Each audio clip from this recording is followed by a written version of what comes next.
Hi friends, welcome to Vishruta creatives. Last ವಿಡಿಯೋದಲ್ಲಿ scallop design ಸ್ಕರ್ಟನ್ನು cutting ಮತ್ತು ಸ್ಟಿಚಿಂಗ್ ತೋರಿಸಿದ್ದೆಲ್ಲ. ಇವತ್ತು ಇದರ ಟಾಪನ್ನು ಯಾವ ರೀತಿ ಕಟಿಂಗ್ ಮತ್ತು ಸ್ಟಿಚಿಂಗ್ ಮಾಡ್ಕೋಬೇಕು ಅಂತ ತೋರಿಸ್ತೀನಿ. ಮೊದಲಿಗೆ ನೋಡಿ, ಬ್ಲೌಸನ್ನು ಕಟಿಂಗ್ ಮಾಡ್ಕೊಳ್ಳೋದಕ್ಕೆ 4 ಫೋಲ್ಡಲ್ಲಿ ಈ ರೀತಿ ಹಾಕ್ಕೊಂಡು ಕೆಳಗಡೆ ಅರ್ಧ ಇಂಚು ಸ್ಟಿಚಿಂಗ್ ಮಾರ್ಜಿನನ್ನು ಹಾಕ್ಕೊಳ್ಳಿ. ನಂತರ ಬ್ಲೌಸ್ ಲೆಂತು 10 ಇಂಚ್ ಇಡ್ತಾ ಇದ್ದೀನಿ. ಮೇಲೆ ಅರ್ಧ ಇಂಚು ಸ್ಟಿಚಿಂಗ್ ಮಾರ್ಜಿನ್ 10.5 ಆಗುತ್ತೆ. ಶೋಲ್ಡರ್ 4.75 ಇಡ್ತಾ ಇದ್ದೀನಿ.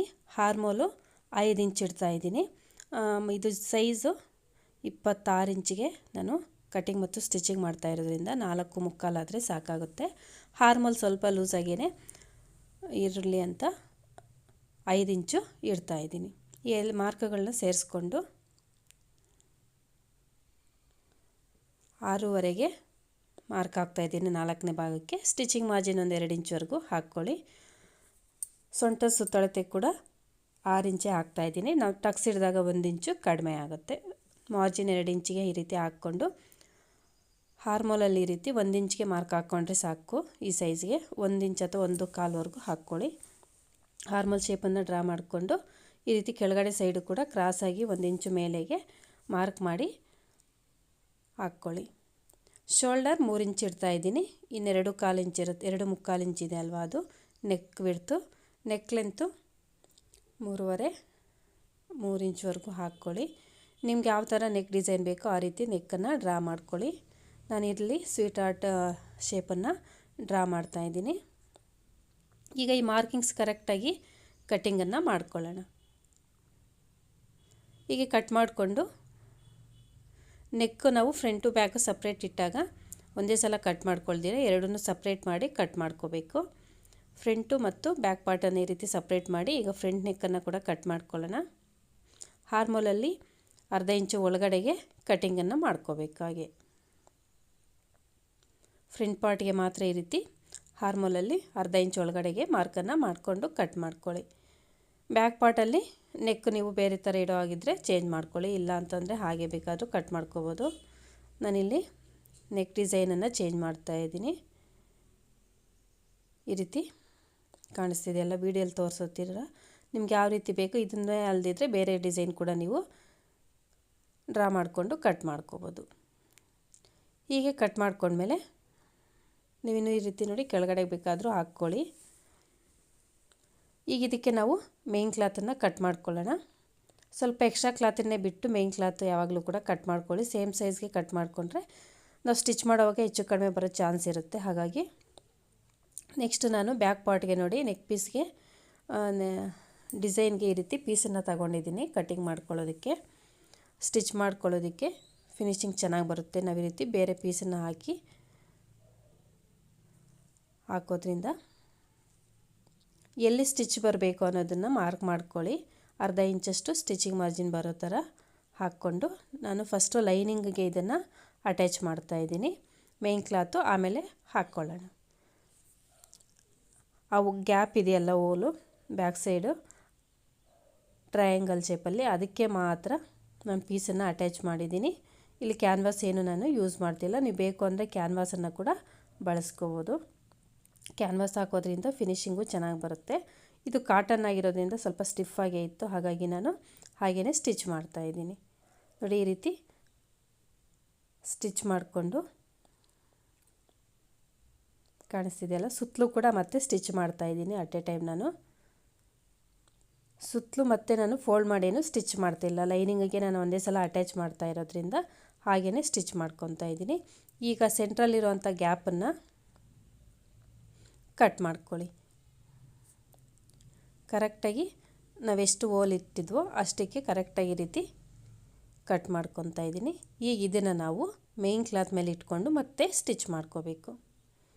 ಮೇನ್ ಕ್ಲಾತ್ಗೆ ನೋಡಿ ಈ ರೀತಿ ನಾವು ಪೀಸ್ ಅಟ್ಯಾಚ್ ಮಾಡಿರೋದು ಮೇಲೆಗೆ ಬರಬೇಕು. ರೈಟ್ ಸೈಡ್ಗೆ ಈ ರೀತಿ ಜೋಡಿಸ್ಕೊಳ್ಳಿ. ಮೇನ್ ಕ್ಲಾತ್ನ ರೈಟ್ ಸೈಡ್ಗೆ ಜೋಡಿಸ್ಕೊಂಡು ಈಗ ಇದನ್ನು ಸ್ಟಿಚ್ ಮಾಡ್ಕೊಳ್ಳೋಣ. ಮತ್ತೆ ಅರ್ಧ ಇಂಚು ಇಲ್ಲಿ ಕಂಪಲ್ಸರಿ ಅರ್ಧ ಇಂಚು ಸ್ಟಿಚಿಂಗ್ ಮಾರ್ಜಿನ್ ಬಿಟ್ಟು ನೀವು ಸ್ಟಿಚ್ ಮಾಡ್ಕೊಳ್ಳಿ. ಕಾರ್ನರಲ್ಲಿ ನೀಡಲ್ನ ಕೆಳಗಡೆಗೆ ಇಟ್ಬಿಟ್ಟು ಪಾದನ ಎತ್ಬಿಟ್ಟು ಟರ್ನ್ ಮಾಡಿಕೊಂಡು ಸ್ಟಿಚ್ ಮಾಡ್ಕೊಳ್ಳಿ. ಆಗ ಫಿನಿಶಿಂಗ್ ಚೆನ್ನಾಗಿ ಬರುತ್ತೆ. ನೆಕ್ಕನ್ನು ಹಾಗೇ ಸ್ಟಿಚ್ ಮಾಡ್ಕೊಳ್ಳೋಣ. ನಮ್ಮ ಬ್ಯಾಕ್ ಸೈಡ್ಗೆ ಉಕ್ಸಿಡೋದ್ರಿಂದ ಓಪನ್ ಇಟ್ಕೊತೀನಿ. ನೋಡಿ ಈ ರೀತಿ ಇದನ್ನು ಈ ಟ್ರಯಾಂಗಲ್ ಶೇಪನ್ನು ಸ್ಟಿಚ್ ಮಾಡ್ಕೊಂಡ್ಮೇಲೆ ಈಗ ನೆಕ್ಕನ್ನು ಕೂಡ ಹಾಗೇ ಸ್ಟಿಚ್ ಮಾಡ್ಕೊಳ್ಳೋಣ. ನೆಕ್ ಹತ್ರ ಕೂಡ ಅರ್ಧ ಇಂಚು ಸ್ಟಿಚಿಂಗ್ ಮಾರ್ಜಿನ್ ಬಿಟ್ಟು ಸ್ಟಿಚ್ಚನ್ನು ಹಾಕ್ಕೋಬೇಕು. ನಂತರ ಕೆಳಗಡೆ ಸೈಡು ಕೂಡ ಹಾಗೇ ಸ್ಟಿಚ್ ಮಾಡ್ಕೊತೀನಿ. ಇಲ್ಲಿ ಕೂಡ ಅರ್ಧ ಇಂಚು ಸ್ಟಿಚಿಂಗ್ ಮಾರ್ಜಿನ್ ಬಿಟ್ಟು ಈ ರೀತಿ ಸ್ಟಿಚ್ಚನ್ನು ಹಾಕ್ಕೊಳ್ಳಿ. ಈ ರೀತಿ ಸ್ಟಿಚ್ ಹಾಕ್ಕೊಂಡ್ಮೇಲೆ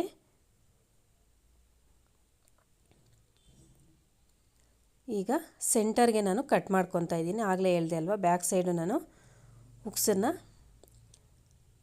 ಇಡೋದ್ರಿಂದ ಮಧ್ಯಕ್ಕೆ ಸ್ಟಿಚ್ ಮಾಡ್ಕೊಳ್ಳೋಣ ಅಂತ ಮಧ್ಯಕ್ಕೆ ಕಟ್ ಮಾಡ್ಕೊಂಡಿದ್ದೀನಿ. ಈಗ ನೋಡಿ ಎಕ್ಸ್ಟ್ರಾ ಕ್ಲಾತನ್ನೆಲ್ಲ ಕಟ್ ಮಾಡಿಕೊಂಡು ಬ್ಯಾಕ್ ಸೈಡ್ಗೆ ಈ ರೀತಿ ಟರ್ನ್ ಮಾಡಿಕೊಂಡು ಸ್ಮಾಲ್ ಕಟ್ಸನ್ನು ಹಾಕ್ಕೊಳ್ಳಿ. ನಂತರ ಟರ್ನ್ ಮಾಡ್ಕೊಳ್ಳಿ. ಟರ್ನ್ ಮಾಡ್ಕೊಂಡಾದಮೇಲೆ ಈಗ ಮತ್ತೆ ಅದ್ರ ಮೇಲೆ ಈ ರೀತಿ ಎಡ್ಜಲ್ಲೇ ಸ್ಟಿಚ್ ಹಾಕ್ಕೊಳ್ತಾ ಬನ್ನಿ. ಓಪನ್ ಮಾಡ್ಕೊಳ್ಳೋವಾಗ ಸ್ವಲ್ಪ ನೀಟಾಗಿ ಓಪನ್ ಮಾಡಿಕೊಂಡ್ರೆ ನಮಗೆ ಫಿನಿಶಿಂಗ್ ಅನ್ನೋದು ಚೆನ್ನಾಗಿ ಕಾಣಿಸುತ್ತೆ. ಎಡ್ಜಲ್ಲೇ ಈ ರೀತಿ ಸ್ಟಿಚ್ ಹಾಕ್ಕೊಳ್ತಾ ಹೋಗಬೇಕು. ಈಗ 2 ಪಾರ್ಟ್ ಇದೆ ಅಲ್ವ, ಇದು ಎರಡನ್ನು ಇನ್ನೂ ಒಂದನ್ನು ಕೂಡ ಸೇಮ್ ಇದೇ ರೀತಿಯೇ ನೀವು ಸ್ಟಿಚ್ಚನ್ನು ಮಾಡ್ಕೋಬೇಕು. ಈ ರೀತಿ ಎಡ್ಜಿಗೆ ಸ್ಟಿಚ್ ಹಾಕ್ಕೊಳ್ತಾ ಬರಬೇಕು. ಈ ಕಡೆ ಸೈಡ್ಗಳಲ್ಲೂ ಕೂಡ ಹಾಗೇ ಒಂದೇ ಸಲ ಸ್ಟಿಚ್ ಮಾಡ್ಕೊಬಿಟ್ಟು ಈ ಕಡೆ ಇರೋವಂಥ ಎಕ್ಸ್ಟ್ರಾ ಕ್ಲಾತನ್ನು ಕೂಡ ಹಾಗೇ ಕಟ್ ಮಾಡ್ಕೊಬಿಡೋಣ.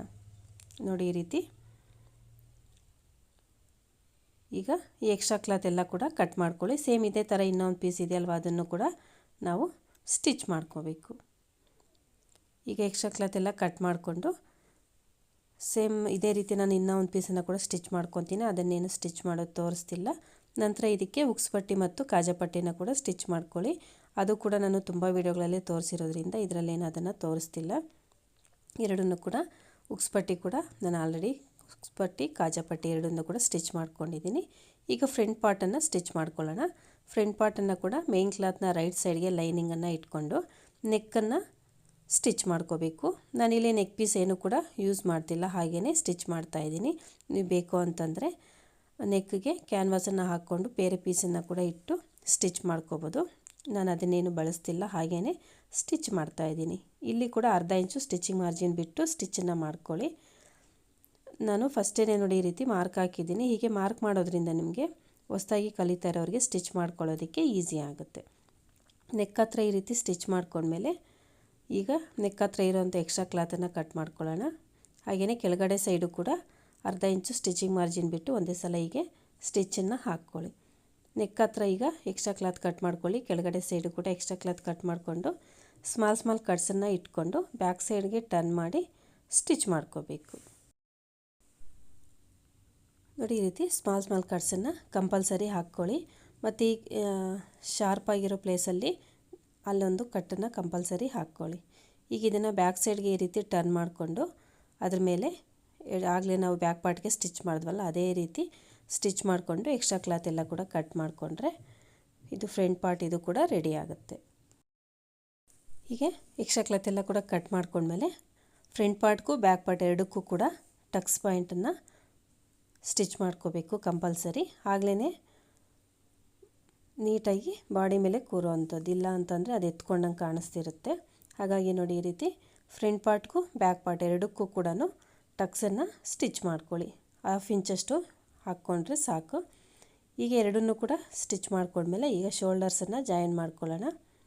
ಈ ರೀತಿ ಇಲ್ಲಿ ಕೂಡ ಅರ್ಧ ಇಂಚು ಸ್ಟಿಚಿಂಗ್ ಮಾರ್ಜಿನನ್ನು ಬಿಟ್ಟು ಸ್ಟಿಚ್ ಹಾಕ್ಕೊಳ್ಳಿ. ಕಂಪಲ್ಸರಿ ನಾವು ಇಲ್ಲಿ ಅರ್ಧ ಇಂಚು ಸ್ಟಿಚಿಂಗ್ ಮಾರ್ಜಿನ್ ಬಿಟ್ಟು ಡಬಲ್ ಸ್ಟಿಚ್ಚನ್ನು ಹಾಕ್ಕೋಬೇಕು, ಸಿಂಗಲ್ ಸ್ಟಿಚ್ ಹಾಕಿ ಬಿಡಬಾರ್ದು.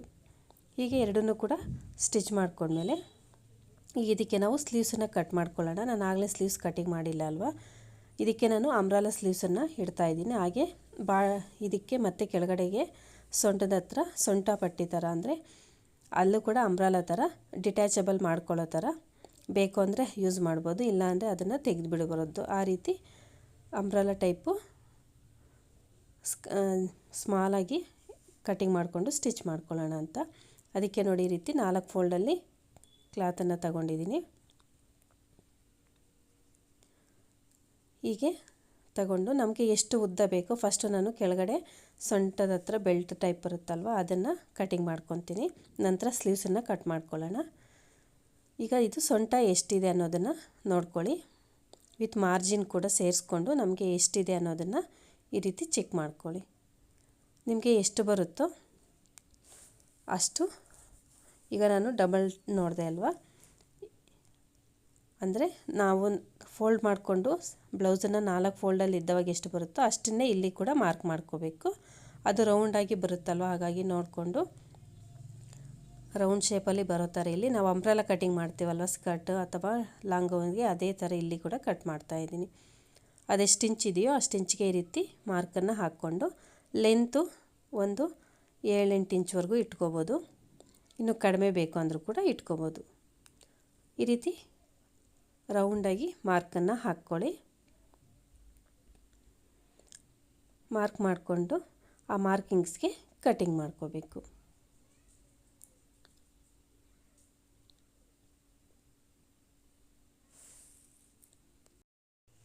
ಮಾರ್ಕ್ ಮಾಡ್ಕೊಂಡಿದ್ದೀವಲ್ಲ, ಆ ಮಾರ್ಕ್ ಕರೆಕ್ಟಾಗಿ ಮೇಲೆ ಕೆಳಗಡೆ 2 ಸೈಡು ಕೂಡ ಕಟ್ ಮಾಡ್ಕೋಬೇಕು. ಪೆಪ್ಲಮ್ ಟಾಪ್ ಬರುತ್ತಲ್ಲ ಆ ಟೈಪು. ಇದನ್ನು ಡಿಸೇಬಲ್ ಮಾಡ್ಕೊಳ್ಳೋ ಥರ, ಅಂದರೆ ಬೇಕು ಅಂದರೆ ಹಾಕ್ಕೋಬೋದು, ಇಲ್ಲ ಅಂತಂದರೆ 2 in 1 ಥರ ನಾವು ಬ್ಲೌಸನ್ನು ಯೂಸ್ ಮಾಡ್ಕೋಬೋದು. ಬೇಕು ಅಂದರೆ ಇದು ಬೆಲ್ಟ್ ಥರ ಹಾಕ್ಕೋಬೋದು, ಇಲ್ಲಾಂದರೆ ತೆಗಿಬೋದು. ಈಗ ನೋಡಿ, ಒಂದು ಲೇಯರ್ ನಾನು ಇಲ್ಲಿ ಕಟ್ ಮಾಡಿದ್ದೀನಿ. ಈಗ ಇನ್ನೊಂದು ಲೇಯರನ್ನು ಇದಕ್ಕಿಂತ 1 ಇಂಚು ಉದ್ದ, 1.5-2 ಇಂಚ್ವರೆಗೂ ಕೂಡ ನೀವು ಉದ್ದ ಇಟ್ಕೊಳ್ಳಿ. ಬೇಕು ಅಂದರೆ ನಾನಿಲ್ಲಿ 1 ಇಂಚ್ ಮಾತ್ರ ಇಡ್ತಾಯಿದ್ದೀನಿ. ಅದಕ್ಕಿಂತ ಸ್ವಲ್ಪ ಉದ್ದ ಈ ರೀತಿ ಇಟ್ಕೊಂಡು ಇನ್ನೊಂದು ಕಲರಲ್ಲಿ, ಅಂದರೆ ಬ್ಲೌಸ್ ಹೊಲ್ದ್ವಲ್ಲ ಆ ಕಲರಲ್ಲಿ ಇದನ್ನು ಇನ್ನೊಂದು ಲೇಯರು ಕಟ್ ಮಾಡ್ಕೊತಾ ಇದ್ದೀನಿ. ಅದಕ್ಕಿಂತ ಒಂದು ಸ್ವಲ್ಪ ಉದ್ದ ಇಟ್ಕೋಬೇಕು. ಆಗ ಡಬಲ್ ಲೇಯರು ನಮಗೆ ನೀಟಾಗಿ ಗೊತ್ತಾಗುತ್ತೆ. ಹೀಗೆ ಎರಡನ್ನೂ ಕೂಡ ನೋಡಿ ಈ ರೀತಿ ಕಟಿಂಗನ್ನು ಮಾಡ್ಕೋಬೇಕು. ಇದನ್ನು ಸೈಡ್ಗೆ ಇಟ್ಕೊಂಡು ಈಗ ನಾವು ಸ್ಲೀವ್ಸನ್ನು ಕಟ್ ಮಾಡ್ಕೊಳ್ಳೋಣ. ಸ್ಲೀವ್ಸು ಕೂಡ ಬೆಲ್ ಸ್ಲೀವ್ಸ್ ಥರ ನಾನು ಇಡ್ತಾಯಿದ್ದೀನಿ. ಇದನ್ನು ನೋಡಿ ಈ ರೀತಿ ಬ್ಲೌಸನ್ನು ಹಾರ್ಮೋಲ್ ಹತ್ರ ಇದೆಯಲ್ವ, ಅದನ್ನು ಈ ರೀತಿ ಕಾಣಿಸ್ತಿದೆಯಲ್ವ, ನಾನು ವೀಡಿಯೋದಲ್ಲಿ ತೋರಿಸ್ತಾ ಇರೋ ಥರ ಇಟ್ಕೊಂಡು ಅಷ್ಟಕ್ಕೆ ಮಾರ್ಕ್ ಮಾಡ್ಕೊತಾ ಇದ್ದೀನಿ. ಕಾಣಿಸ್ತಿದೆ ಅಲ್ವಾ, ವಿತ್ ಮಾರ್ಜಿನ್ ಕೂಡ ಅಲ್ಲಿ ನಮಗೆ ಬಂದುಬಿಡುತ್ತೆ. ಹೀಗೆ ಇದೇ ಮೆಥಡಲ್ಲೇ ಕಟ್ ಮಾಡಬೇಕು ಅಂತ ಏನಿಲ್ಲ, ಬೇರೆ ಮೆಥಡ್ಸಲ್ಲೂ ನಾವು ಕಟ್ ಮಾಡ್ಕೋಬೋದು.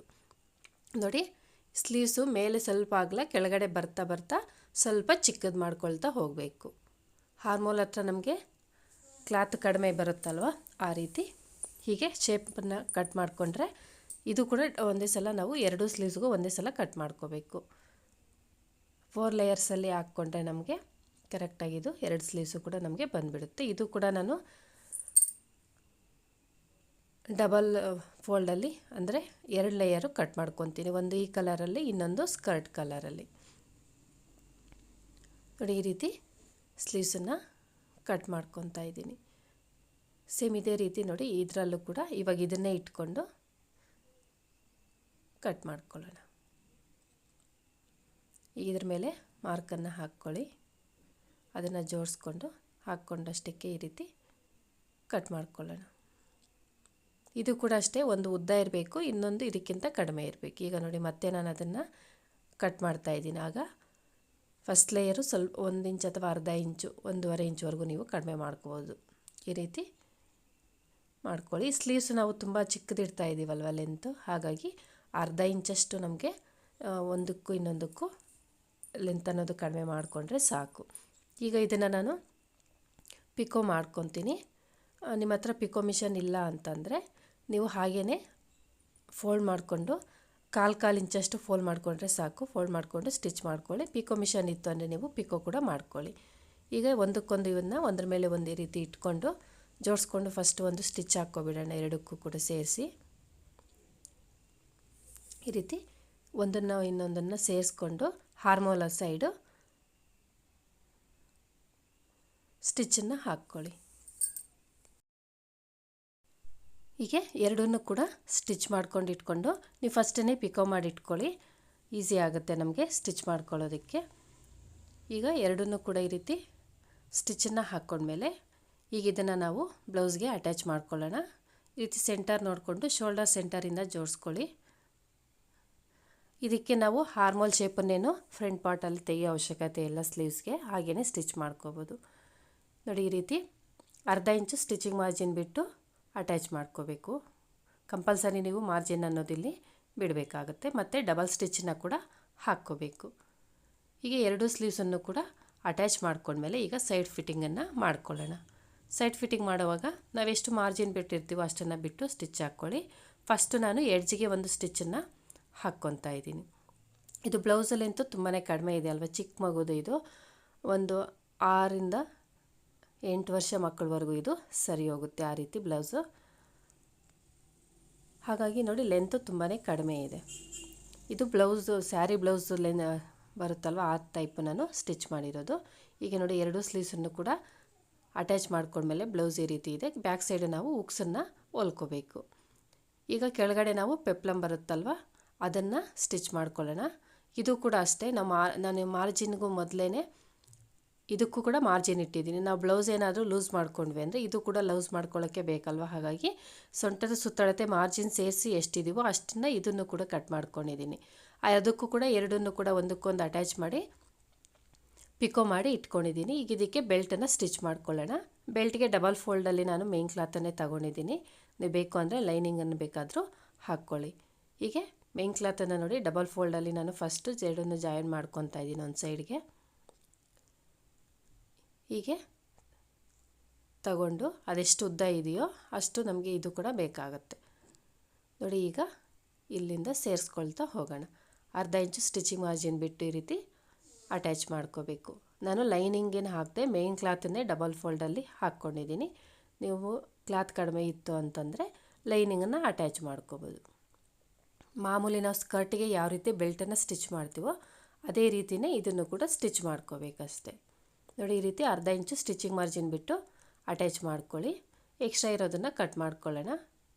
ಈಗ ಇದ್ರ ಮೇಲೆ ಮತ್ತೆ ಇನ್ನೊಂದು ಸ್ಟಿಚ್ಚನ್ನು ಹಾಕ್ಕೊಂಡು ಒಳಗಡೆಗೆ ಫೋಲ್ಡ್ ಮಾಡಿಕೊಂಡು ಸ್ಟಿಚ್ ಮಾಡ್ಕೋಬೇಕು. ನೋಡಿ ಈ ರೀತಿ ಎರಡೂ ಸೈಡು ಕೂಡ ಡಬಲ್ ಫೋಲ್ಡ್ ಮಾಡ್ಕೊಳ್ಳಿ. ಈ ರೀತಿ ಫೋಲ್ಡ್ ಮಾಡಿಕೊಂಡು ಸ್ಟಿಚ್ ಮಾಡ್ಕೊಳ್ಳಿ. ಎರಡೂ ಸೈಡು ಕೂಡ ಇದೇ ರೀತಿಯೇ ಮಾಡ್ಕೋಬೇಕು. ಈಗ ಇದನ್ನು ನಾವು ಬೆಲ್ಟನ್ನು ಯಾವ ರೀತಿ ಒಳಗಡೆ ಫೋಲ್ಡ್ ಮಾಡ್ತೀವಿ ಆ ರೀತಿ ಫೋಲ್ಡ್ ಮಾಡಿಕೊಂಡು ಸ್ಟಿಚ್ ಮಾಡ್ಕೊಳ್ಳೋಣ. ಮಾರ್ಜಿನ್ ಅನ್ನೋದು ಆ ಬೆಲ್ಟ್ ಒಳಗಡೆಗೆ ಹೋಗಬೇಕು. ಸೇಮ್ ನಾವು ಸ್ಕರ್ಟ್ಗೆ ಹೊಲ್ದಂಗೆ ಇದನ್ನು ಕೂಡ ನಾನು ಹೊಲಿತಾ ಇರೋದು ಕಾಣಿಸ್ತಿದೆ ಅಲ್ವಾ. ಈಗ ನೋಡಿ ಈ ರೀತಿ ಮೇಲೆಗೆ ಫೋಲ್ಡ್ ಮಾಡ್ಕೊಳ್ತಾ ಸ್ಟಿಚ್ ಮಾಡ್ಕೊಳ್ತಾ ಹೋಗಬೇಕು. ಹೀಗೆ ಸ್ಟಿಚ್ ಮಾಡಿಕೊಂಡ್ರೆ ಈ ಪೆಪ್ಲಮ್ ಕೂಡ ನಮಗೆ ರೆಡಿ ಆಗುತ್ತೆ. ಇದಕ್ಕೆ ನಾನು ಪ್ರೆಸ್ಸಿಂಗ್ ಬಟನ್ಸ್ ಬರುತ್ತಲ್ವ ಅದನ್ನು ಸ್ಟಿಚ್ ಮಾಡ್ಕೊತಾ ಇದ್ದೀನಿ. ನಮಗೆ ಬೇಕು ಅಂದರೆ ಹಾಕ್ಕೋಬೋದು, ಇಲ್ಲ ಅಂದರೆ ತೆಗೆದುಬಿಟ್ಟು ನಾರ್ಮಲ್ ಬ್ಲೌಸನ್ನು ಕೂಡ ಯೂಸ್ ಮಾಡ್ಕೋಬೋದು. ಆ ರೀತಿ ಸ್ಟಿಚ್ ಮಾಡ್ತಾ ಇದ್ದೀನಿ ನೋಡಿ. ಈ ರೀತಿ ಇದು ಕಸ್ಟಮರ್ ಬ್ಲೌಸು, ಹಾಗಾಗಿ ನಾನು ಇದನ್ನು ಹಾಕಿ ಏನು ತೋರಿಸ್ತಿಲ್ಲ, ಹಾಗೇ ನಿಮಗೆ ತೋರಿಸ್ತಾ ಇದ್ದೀನಿ. ಓಕೆ ಫ್ರೆಂಡ್ಸ್, ಈ ವಿಡಿಯೋ ನಿಮ್ಗೆ ಇಷ್ಟ ಆದರೆ ಪ್ಲೀಸ್ ಲೈಕ್ ಮಾಡಿ, ಶೇರ್ ಮಾಡಿ. ಯಾರಾದರೂ ನನ್ನ ಚಾನಲ್ನ ಹೊಸದಾಗಿ ನೋಡ್ತಾ ಇದ್ದರೆ ಸಬ್ಸ್ಕ್ರೈಬ್ ಮಾಡ್ಕೊಂಡು ನೋಡಿ. ನೆಕ್ಸ್ಟ್ ವಿಡಿಯೋದಲ್ಲಿ ಮತ್ತೆ ಸಿಗ್ತೀನಿ. ಓಕೆ ಫ್ರೆಂಡ್ಸ್, ಅಲ್ಲಿವರೆಗೂ ಬಾಯ್.